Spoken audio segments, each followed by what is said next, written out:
we got such crooked people in office, people that won't even come on this show, but they want my vote.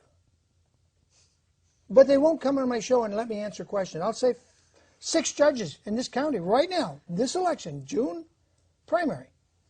I want all those judges to come on and answer questions. I want to ask them why they didn't demand, because they're an officer of the court, that Tom Sneddon be indicted for falsifying evidence in the Michael Jackson trial. And I was a witness. I was right there in the courtroom, watched him get caught, false fingerprints evidence, the phone evidence that they tried to create to say there was a conspiracy, and all these phone charges, half a day on that.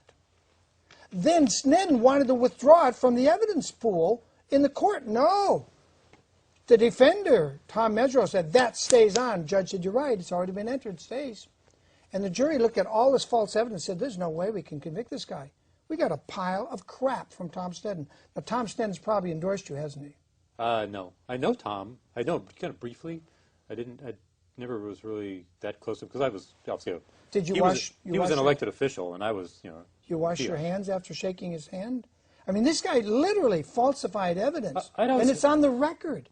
And there's millions of Jackson fans hate Santa Barbara County. Yeah. See, I'm not aware of any of this, though, William. Oh, I know. This is way beyond your field.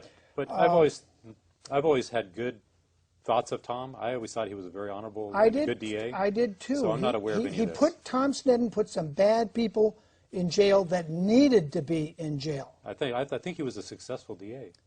Well, I know successful DAs that were crooks too, but this thing that he did to Michael Jackson was so beyond the pale of forgiveness.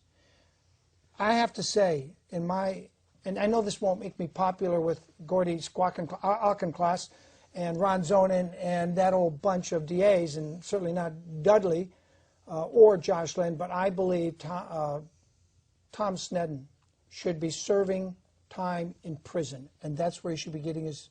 He'll have lots of money in his prison account getting his pension, but he should be in prison. You cannot falsify evidence and then just say, oh, we lost the case. No, no. He had that boy put his fingerprints on the magazine at the grand jury. And the reason we know that, because the alert Tom Mesereau, the defense attorney, got the grand jury transcript. And one of the grand jurors said, shouldn't that boy be wearing gloves?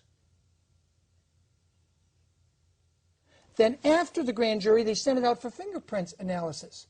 So where did the boy get his fingerprint on the magazine when the boy testified he hadn't even been at Neverland for months when that magazine was published? Yet he claimed that was the magazine Michael Jackson gave him in bed. And Tom Sneddon directed all that testimony. He falsified. Now, if he was a new DA, if he was green behind the ears, and he just got elected DA, and he made a stupid mistake, like giving the evidence to a boy and then sending it out, fingerprint evidence with no gloves on, I would say, okay, he made a mistake. He's a greenhorn. He didn't know what he was doing. We can let it go. But 25 years? 25 years? That's like saying if we find 5 years from now that somebody in your office had been pilfering money one way or another, and we say, well, we're just going to forgive him because he worked so many years in the office, we're going to just let it go. Never. We would never forgive him. Well, neither should we forgive Tom Sneddon. The man should be doing time in jail. And I look at the trial. But he should have the benefit of a trial. Of course he gets a trial. Of course he gets a trial.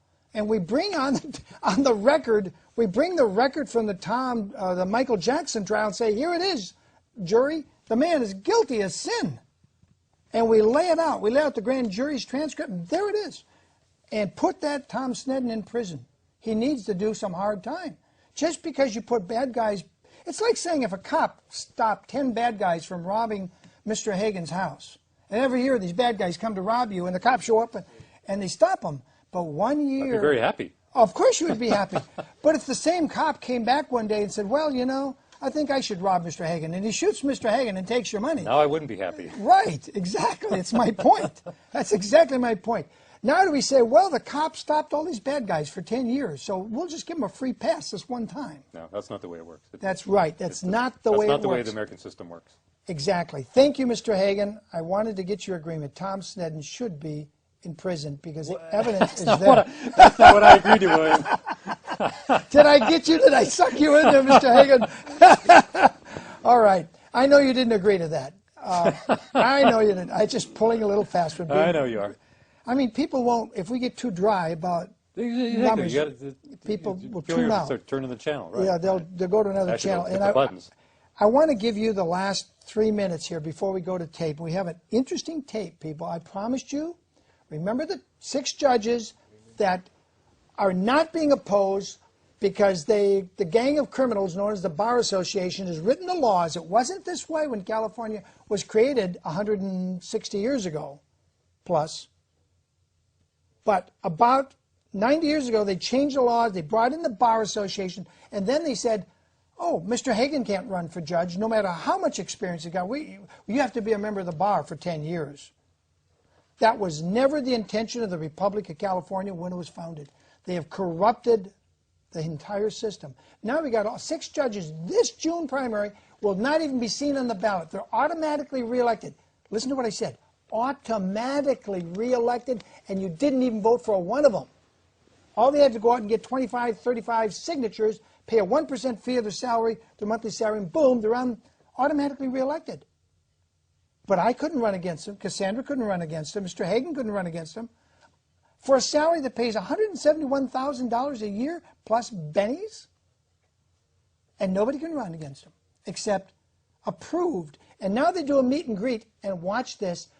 All the questions are written down, and a Bar Association person screens them. And listen to what this first she was appointed a commissioner, now she's been appointed a judge. She's never been elected, Colleen Stern. Listen to this first 2 or 3 minutes. We'll go to that, and maybe we'll be back with Mr. Hagan. I want to give him 3 minutes to make his closing campaign statement. I want to give him time to get his thoughts together. We'll go to tape, be back. For example, a retirement that's timed in a particular way that the governor is not able to appoint, and the seat is open and people run for it and they become elected. But once you've been elected, you have to run every 6 years. If people file against you, then you end up having to run and protect your seat as an incumbent elected official, just like any other elected official. The other way that people become... I'm going to ask them why they didn't demand, because they're an officer of the court, that Tom Sneddon be indicted for falsifying evidence in the Michael Jackson trial.